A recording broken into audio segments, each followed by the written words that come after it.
Hey guys, welcome to the pod. I thought it would be fun today to just give you an update on what is going on in my businesses as kind of an empire report to document my journey and where I'm at in the process. So I made the decision at the beginning of this year to take all of my holdings in physical product brands and put them into a holding company. So I originally had a partner on this brand, and then this group of team members on this brand, and instead I just took the three brands that I care the most about and put them under one holding company, and that was a good decision. And that became kind of the second division of my empire. Of course, the primary division of my empire is Capitalism.com. That is my personal brand. It's our students' results. It is my book, 12 Months to 1 Million. And so at the beginning of this year, we started with two divisions. We had the holding company of brands, and we had Capitalism.com. Over the last 6 months, we put all of our focus at Capitalism.com into doing a few things extremely well. We made the 1% the best program of its kind. Our students are getting amazing results. It's very fulfilling to watch their growth. And if you haven't been paying attention, we just did a podcast with one of our members named Alina. And Alina launched her business in late 2023, I think December of 2023. And I remember when she did her update post about making the first 10,000. And now a year and a half later, she's got a $1.5 million, almost a $2 million a year business. We're getting results like that, and it feels so great and so fulfilling to see that. And that is partially because we've been focusing on just this one thing. That has been very healthy for the business. We did not do the Capitalism conference in 2025. We put our Capitalism Incubator on pause. We're just now bringing that back after rebuilding it. We put a lot of our focus, almost all of our focus, into just making the 1% great. And that program now makes more revenue than the entire business did a year ago. And so that has been wonderful for team morale and momentum and fulfillment and for cash flow. On the physical product side of things, we have three brands in this portfolio. There is Sheer Strength, which is my old supplement company that I bought back from private equity. We have Switch Supplements, which I co-founded with my partner Tomer. And then there's Sinless Snacks, which is a company we acquired from a fund that we raised. And these three brands at the beginning of the year only made up about $200,000 a month in revenue, if that. And as a result of sticking to a 9% target growth rate over the entire year, we knew that we would hit about $5 million in total revenue. Right now, we're averaging like $320,000, $350,000 a month. That brings us up to like beginning of June 2025. In June, some things happened, and they've been real challenges. In May of 2025, my director of ops got a new opportunity that he couldn't say no to. And it was what was best for him and his family. And I was really happy for him, but he was a core piece of the business. And with him stepping out, it kind of became a brick in the wall that got pulled out, and that loosened up some other pieces. And as a result, we realized we couldn't really pursue this system anymore or this process anymore. And we started to cut things, and some people on the team got spooked and decided to pursue some other opportunities. And the team got smaller. That's been an interesting journey because I've done both introspection of looking at like, did I do something in order to create a sense of instability in the team and multiple people decided to exit? Or was this just kind of the natural swings of the marketplace? And honestly, I don't know. I don't know that it matters. What does matter is how I respond to the situation and how I create vision moving forward and how I pursue other team members that are a fit with that vision. It's forced me to sit down and think about the direction of the sails of the ship. When we go through setbacks or periods of contraction, whether that is contraction of revenue or contraction of people or contraction of opportunity, it forces you to pause and think, where are we going? What are we doing here? When I'm flying high, it's easy to just say, oh, this is going to keep going forever and we're going to keep continuing growth. But when things are reduced, it forces you to go, okay, is this really where I want to go? And it's forced me to take a beat and reestablish our vision to make sure that we're heading in the right direction. So in the short run, it was kind of scary, or at least uncertain, to see some core team members exit the business. It was also uncertain to see revenue come down over a 45-day period. But the pearl or the diamond in all of that pressure was that it forced me to reset vision and reset the direction in which we're heading. That's been a real blessing, because it's shown me how pulled in multiple directions I was previously. It's shown me how simple I can keep the business. It's shown me what types of people I need on the team for the next chapter. One of the things that I've really been craving lately is like conviction in one direction. You ever wake up and feel like you got so many things going on that none of it feels meaningful? I had been craving for the last few months the excitement of waking up and just like tearing into one thing. Like I remember when I was writing my book, 12 Months to 1 Million, I had like 8 weeks where I had to work on that book for like 2 hours at a time. It got all of my focus. I plugged in headphones, turned off notifications, and I was just plugging away. And it was hard, but it was really fulfilling. And I've been craving that.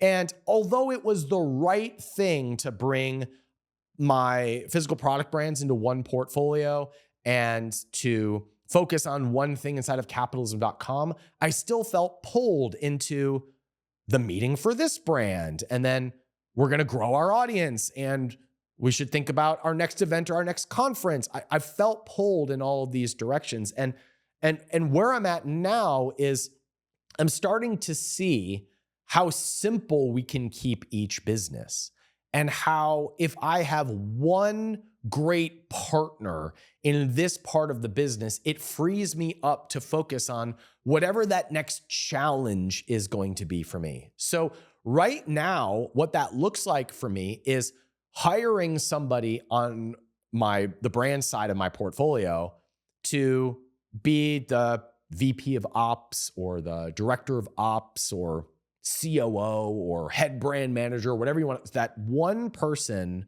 who understands my vision so well and is able to execute that on a day-to-day basis so that I can meet more people, get more resources, come up with new ideas. I used to have that in my business when I ran it with my co-founder. His name was Matt. He was the integrator. I was the visionary. And we were magic together. I'm now actively hiring for that person for my portfolio. And then on the capitalism.com side of things, it means going out and doing podcasts and appearances on other YouTube channels, which I haven't done in a long time, and I miss it. I actually light up the most when I am on the stage or when I'm on other people's show and our audience grows and we get exposure and the business kind of takes care of itself. I've been pulled in so many different directions that I haven't been able to do that. So this pause or this short contraction period allowed me to become introspective enough to identify what pieces of the business were most important and which parts of the business deserved my focus. And, it was kind of a cool thing in a weird way. When the business contracted, it contracted for just a short period of time, but it made me deal with those emotions of fear of losing money or fear of losing status. What if my business goes under and everybody judges me? What if this project becomes a failure? What if I have to admit to people that this didn't work out? Well, of course, that didn't happen. It was 45 days of contraction, but it made me deal with those things. And once I dealt with those fears, I was able to say, okay, who do I need to become in order to lead the next chapter of growth? And it made me look at my habits. It made me look at how I'm spending my time. It made me look at the conversations that I have with people. It made me be real honest about what I'm doing that is creating this situation. And so I recommitted to my daily habits of early wake-ups, hard workouts, honest conversations, and that's hard work. And once you kind of get through this period of developing those habits, things start to move again. And I have felt this liberation of energy coming back into my work, and I'm starting to get excited again about moving things forward. It's like when that ball starts to roll and get a little bit of momentum, it's really hard to get it moving. But once it moves, you're just excited that it's moving again, and it feels good and fun to be in motion. Oh, there's one more thing we did, and that was we started a new YouTube channel, and it's where we're hosting all of the interviews that we do at capitalism.com.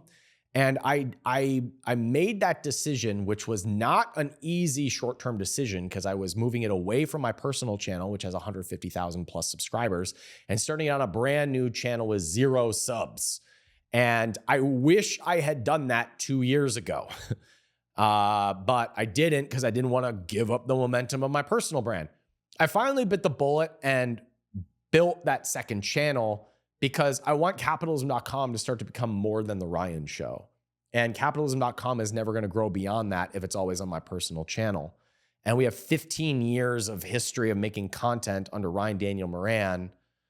And for better or worse, it was really dependent on me and my network and me doing things in order to drive the business. I wanted to free that up to be fun again and move the business to a fresh channel. That has been slow but steady and is picking up some traction. We're in the middle of publishing season 1. We have season 2 almost fully recorded. And guess what happened when that energy was liberated? All of a sudden, the personal brand got to be fun and light and creative again. And it started to grow. It started to grow at a faster rate than it's ever grown, ever. Pretty amazing how that works. We just de-stressed it, allowed for there to be creativity, allowed for the life to come back to that, and now all of a sudden it is growing. I continually have to learn the lesson that when you do things for a result, you kill the magic that creates the result. But if you pursue the magic, the creativity, the fun, the lightness, the energy, if you make that the goal, then the results take care of themselves. But when the goal is the results, you kind of kill the magic. So what do we do about this paradox? Well, what we do about this paradox is we set the goal so that we can be appropriate in our behavior, but we still pursue the magic, the creativity, the energy, the joy, the fun. And as a result, we can have fun and energy and creativity en route to the goal rather than waiting for the goal to feel all good about ourselves.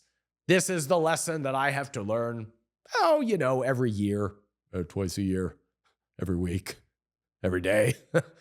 But when I learn it and when I get it, things tend to take care of themselves. On a personal note, I moved this year. I bought a house. It's been a big improvement for my children. Love the area in which I live. I do miss the hustle and bustle of being downtown. Find myself isolating a bit, but now that I have re-optimized my time with early wake-ups, I have optimized my work priorities, my body with hard workouts, I'm feeding my mind. Now that I have done these other habits, now the area of my life that I want to optimize or improve is my relationships, my social life, and building proper routines so that I'm plugged into community, which is something that has been neglected for way too long. A couple of habits that have been absolutely revolutionary to my life.